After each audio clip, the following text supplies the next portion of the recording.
welcome to Our Take, Your Take, responding to the summer of sexual abuse scandals. I'm Father Matt Malone, editor-in-chief of America Magazine. The Church in the United States is, of course, reeling from the disclosures in a nearly 1,000-page document released by a grand jury under the direction of Attorney General Josh Shapiro of the Commonwealth of Pennsylvania.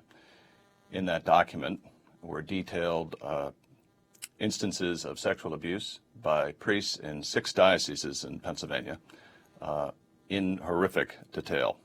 And we are here today to talk about that, to try to make sense of it to the extent that it is possible. You, of course, can join the conversation by tweeting at us your questions or your comments, or you can respond directly via your feed on Facebook. But first up, we thought we would start with a clip from the Catholic News Service that gives us a sense of exactly what happened yesterday in Pennsylvania. This is Attorney General Josh Shapiro discussing the Pennsylvania grand jury report issued on August 14th. To announce the results of a 2-year grand jury investigation into widespread sexual abuse of children within the Catholic Church and the systematic cover-up by senior church officials in Pennsylvania and at the Vatican. The grand jury uncovered credible evidence of sexual abuse against 301 predator priests. Over 1,000 child victims were identified by our investigation, though the grand jury notes that they believe that number was in the thousands. It was child sexual abuse, including rape, committed by grown men, priests, against children. In the Diocese of Erie, the grand jury named 41 priests who sexually abused children. One priest in Erie, Father Chester Goronsky, fondled boys and told them he was doing so to perform a cancer check. One priest, Father Raymond Lukac, impregnated a 17-year-old girl, forged another pastor's signature on a marriage certificate, then divorced the girl shortly after she gave birth. Over a 10-year period, the priest, Gus Giella, sexually abused 5 sisters from the same family. Giella began sexually abusing one of the sisters, Carolyn, when she was just 18 months old. Father Robert Malzahner groomed his middle school students for oral sex by telling them how Mary had to lick Jesus clean after he was born. Monsignor Thomas Benestad made a 9-year-old give him oral sex, then rinsed the boy's mouth out with holy water to purify him. Victims were shamed. They were ridiculed. When these children told authority figures of their abuse, their accounts were questioned, and they were hushed and shunned. For many of the victims, this grand jury report is justice. The grand jurors felt a responsibility to expose the abuse and make recommendations to ensure that something like this never happens again. That was the Attorney General of Pennsylvania outlining in vivid detail the allegations against several, 301 priests to be exact, in 6 dioceses in Pennsylvania regarding instances of sexual abuse. I'm Father Matt Malone, the editor-in-chief of America, and I'm joined here on the panel by Zach Davis, who is an associate editor, Ashley McKinless, also an associate editor at America, and Father Sam Sawyer, who is an executive editor. I guess my first question would be, just as a human being, as a Catholic, what is your reaction to what we just heard? Why don't we begin with you, Zach? Sorrow, disgust. I mean, you listen to that detail that you're talking about, and you feel like you're confronted with something demonic. And I don't say that to take away from any type of culpability from the perpetrators, but you feel like you're looking at evil. And you wonder, especially someone ministering in the church as journalists, as we do, what does it mean to be in company with men like this? And those are the questions that I find myself grappling with. Ashley? Yeah, I hadn't heard it said out loud before. Right now, hearing it, I read the I've read summaries of the report, and hearing it all over again out loud, it's gut-wrenching, and it makes me very feel conflicted about my identity as a Catholic in a way that I have not ever felt before, and it makes it. I no longer have any desire to defend the church. I just want all of this to come out, and for the church to quite literally be humiliated so that it can come to a place of humility. And so, as hard as this is to hear, I know that it's just the start of many more reports like this to come in every other state in this country and then other places in the world. And so I'm just kind of bracing myself for that at this point. Sure. Yeah, I feel ashamed of the church as a priest. I think I feel ashamed for the church, if it makes any sense, on behalf of the church. I also feel, Ashley used the word gut-wrenching, nauseous. It feels like we've been returned to me. I mean, I lived in Boston when the scandal first broke in 2002, and lived through it there, and I thought I thought this boil had been lanced. It clearly has not. So I also feel foolish for having thought that we were past this. But my thoughts also keep going back to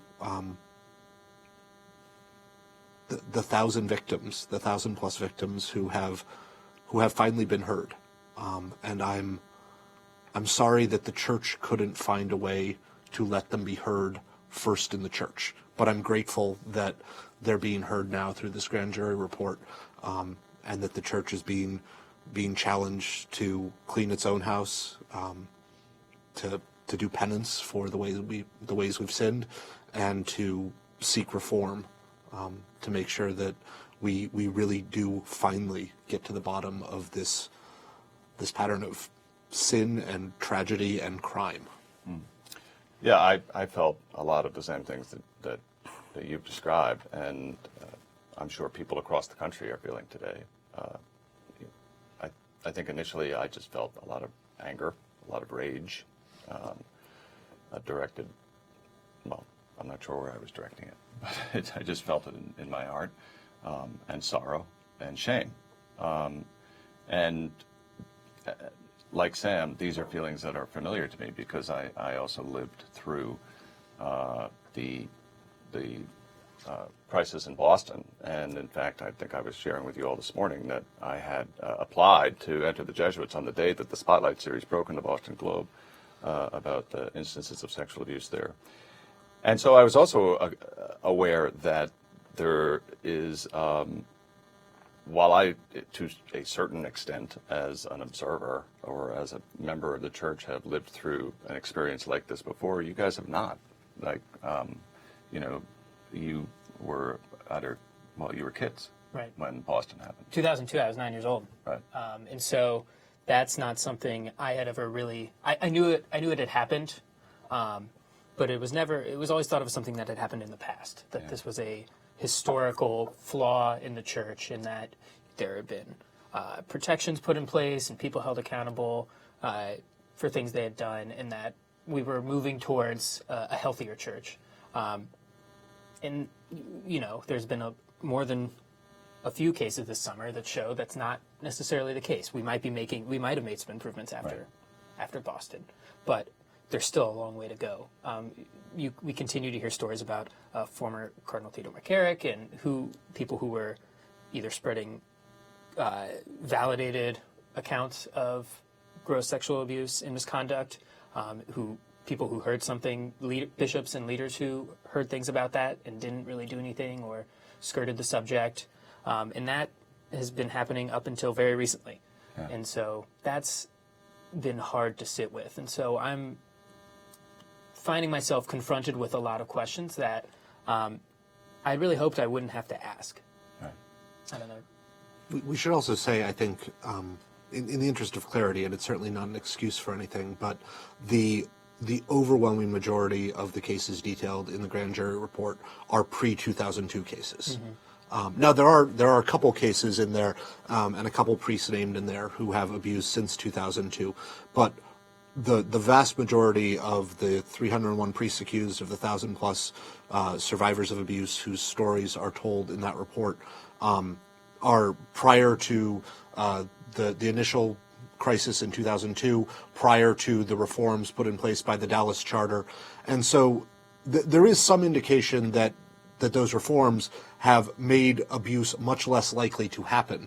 What we're finding out in this report is how many of those stories went untold, right? And how particularly the pattern of the problem of abuse not being recognized, being minimized, of victims who came forward to tell their stories being dismissed, of priests being moved around and reassigned, but no one ever actually really acknowledging that this was a problem that continued to occur over and over again with the same priests. That's what we're finding out from the grand jury report.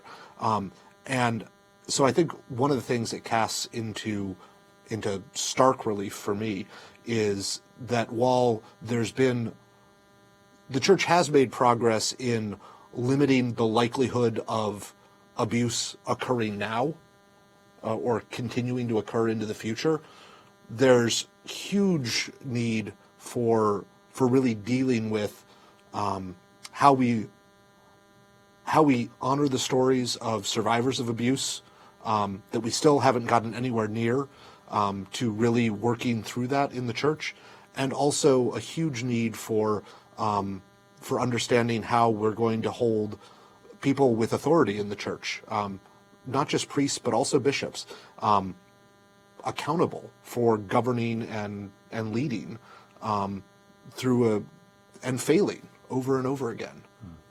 Well, I think you're right, Sam. I think there is a remarkable similarity between the profile of these priests, the years in which they were born and they were ordained, and then they engaged in this behavior. There's a remarkable similarity between that profile and the profile that we saw in the John Jay report, which was the major study about sexual abuse that was commissioned in the wake of the situation in the early 2000s. But I think the important thing to remember is that, news is something you haven't heard before is news, whether it happened 50 years ago or it happened yesterday. And we're hearing about this part of the tragedy for the very first time. And it's also another thing, I would think, you guys could tell me, since you, as we pointed out, you weren't adults during the time of the Boston crisis. It's one thing to also be aware that there was, or there is to a certain extent, an ongoing sexual abuse crisis, that's a real thing, that the church is responding to it or not. It's another thing to hear these allegations, or I suppose they're more than allegations, they're proven. To hear these stories in this kind of graphic detail. Right. I mean, we wouldn't have been told those as children. Right. And that's what I meant earlier when I said it. You feel like you're literally confronting evil, and it makes you want to sort of put you in this spiritual place. I don't know, at least me, of I don't know where to turn to now. I want to look towards my faith for comfort in times like that, but all of a sudden there are all these conflicting feelings when the primary, mediator of my faith, the church, is front and center as the abuser in this, and that I recognize is probably a problem that everyone dealt with, but for the first time it was really, really troubling. Yeah, like Zach, I was 11 when Spotlight came out, and it was not on my radar. But of course, as I got older, I was aware of it. I knew it was a problem in the church, but it seemed abstract. It was a different time. It was in a different place. It wasn't my church. And so for me, this, You mean it wasn't your parish? Yeah. And so for me, this really, that changed with the news. As Zach mentioned, Cardinal Theodore McCarrick, we learned that he had abused minors and seminarians. And on Mother's Day this year, I sat with him at a table for a church fundraiser. And he was there was a young seminarian on either of his sides, bringing him beer and having a great time. My mom worked for him, and at that brunch, told the seminarians how lucky they were to have a mentor like Theodore McCarrick. And so when this news came out 2 months later, my mom, who for me has been the face of the church, was confronted with this news that she was not privy to this apparent open secret, and has given decades of her life to working for him, working for the Archdiocese of Washington. And so for me, having my mom to have doubts about the church that she's spent her life serving shook my faith to the core and continues to. So. Sure. Yeah, there's a sense of betrayal. Yeah. Right. Well, you can join the conversation by tweeting at us, or you can ask a question directly in your Facebook feed, and we have one from Jennifer, who asks, each time this happens, I am filled with anger and grief. I know as the last practicing Catholic in my family that I will find myself trying to defend the church. What can I say? It's the very question that you were asking. And I think the answer, at least my answer right now, is it's not our role to defend the church. Mm-hmm. That's what I've found most disconcerting about the response of some church leaders when stories like this have come out before, is the defensiveness. Whether that's fighting laws that would extend the statute of limitations on sex abuse cases, or defending their own records of protecting minors instead of just acknowledging that the church has failed. People will often point out that in other areas of society that sexual abuse happens at a similar rate, and that just it always just feels wrong to do something like that. I think the impulse to defend the church could come from a good place, but when you look at everything that's happening right now, whether or not that's going to be received is an entirely different question. And I think it would be very difficult for any defense to be received right now. And the impulse to start talking about the prevalence of sexual abuse in other institutions, et cetera, I mean, to be honest, I think that's whataboutism, right? To use a phrase that's recently become current.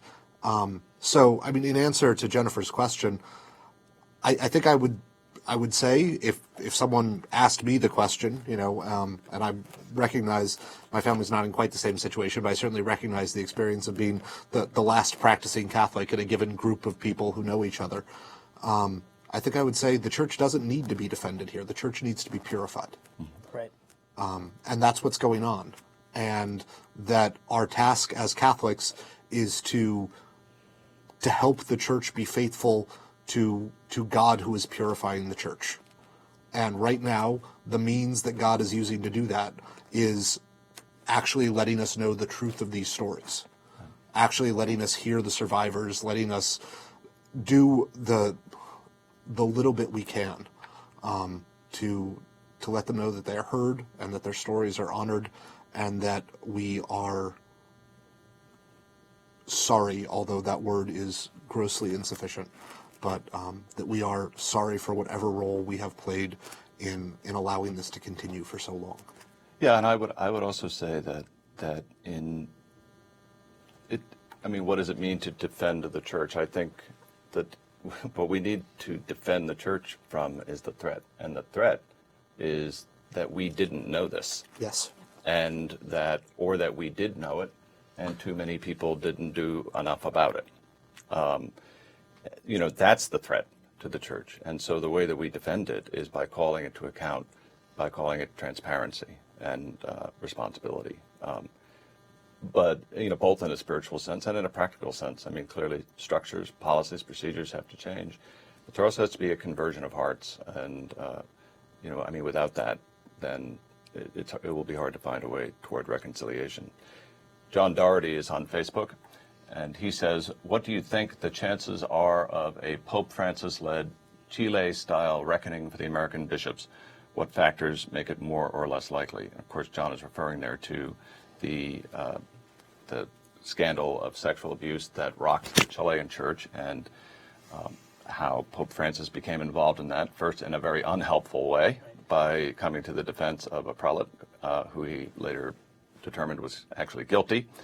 He apologized for that. Then he called in the Chilean bishops, asked them to all resign. Some of them have, some of them haven't. But in any event, Pope Francis became directly involved in the church in its effort to grapple with that situation. So what are the odds that we might have something like that here in the U.S.? Well, I think many people on social media have sort of been pointing out the lack of a statement from the Vatican right now, and a couple things to maybe explain the context around that. The news did break kind of late in Rome last night, and so you think by either today or tomorrow we should hopefully have something. I don't think it's necessarily Pope Francis or the Vatican's place to comment on everything in the American church.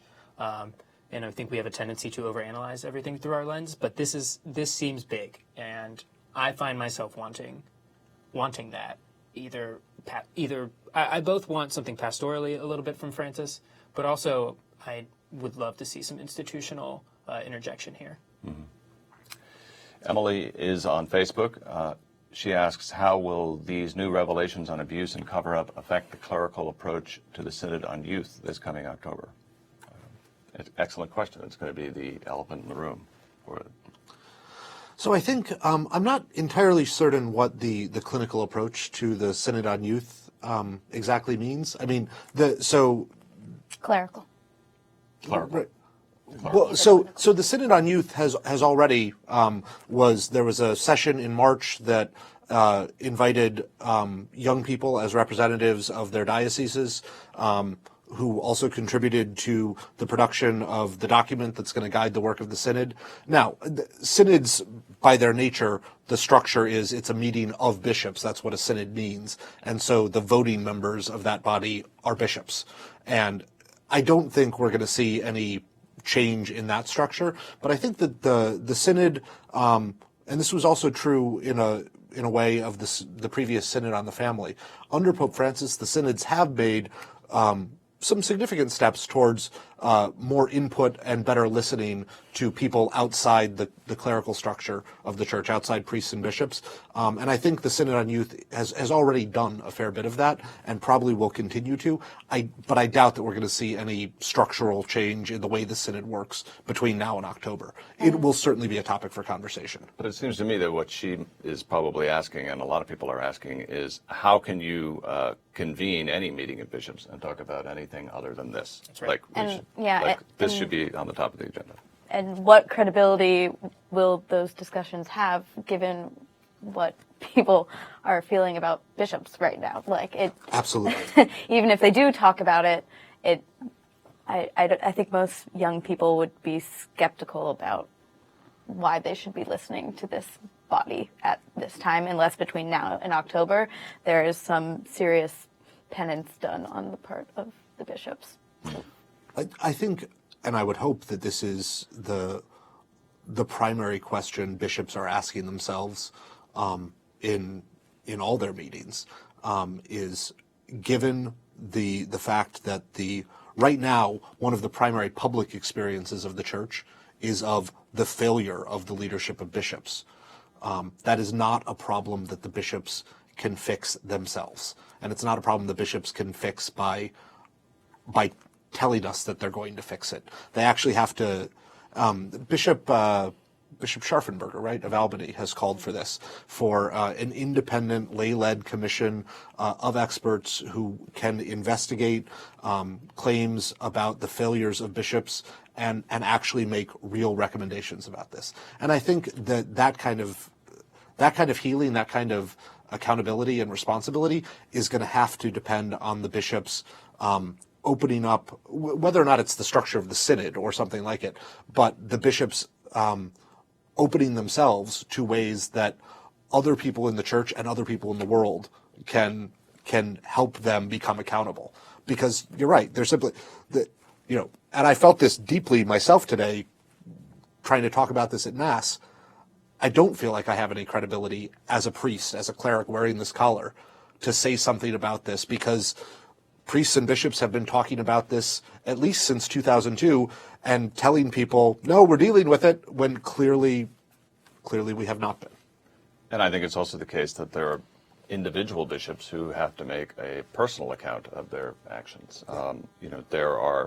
We had some late breaking news today that Cardinal Sean O'Malley of Boston has decided not to attend the meeting on families. He's going to remain in Boston in order to deal with an unrelated but related crisis in the Boston Seminary, which is about sexual misconduct. And there are questions being asked about what was Cardinal O'Malley's role in interacting with Cardinal McCarrick. Did he respond in the right way? People are asking questions about that. And certainly it's also the case people are asking questions about the current Archbishop of Washington, Donald Wuerl. He was mentioned 200 times in this grand jury report that was released yesterday. He was the Bishop of Pittsburgh for 25 years or so. And people are asking questions about his actions during the course of all of that. So I think one of the unfortunate things about that situation is that two of the more credible bishops on this issue, up until yesterday anyway, now face a series of questions that they have to answer as individuals. So Tori is also on Facebook, and she says, I'm a new convert. How do recent converts continue on when the people we're supposed to newly trust may have bad intentions? What resources will help us? Where do we turn? So let me ask you guys, since you were in sort of discerning your vocation to the church when this broke in 2002, what helped? I don't have the verse citation ready to mind, but the verse from the gospel is Jesus says to his disciples, will you too abandon me? This is in John as people are leaving Jesus in droves. And he says that to the apostles, and I think it's Philip. But one of the apostles says to him, Lord, to whom will we go? You have the words of everlasting life. And I remember praying that when I was in my own discernment and felt like, the bottom had just fallen out of the church. And so, Tori's question, where do we turn? Turn to God. I think what, for me in my discernment, what was powerful was the recognition that my vocation did not depend on the church being perfect, and it did not depend on me being perfect. It depended on God being trustworthy. Right. And this is, I can't imagine the pain, as a new convert to the church, newly baptized or newly received into the church, to hit this as, one of the first major moments in your life as a fully received Catholic. But it turns us towards faith in God.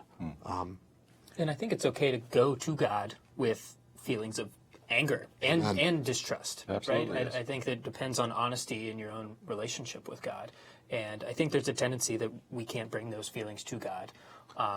And that's something we're going to have to pray to resist, right. I think. Because I think, I found myself today realizing that I wanted a scapegoat so badly.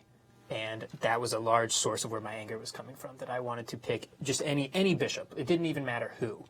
And I, rather than try and hide that, just bringing that to God and say, what do you want me to do with this desire? I don't know yet. But that was...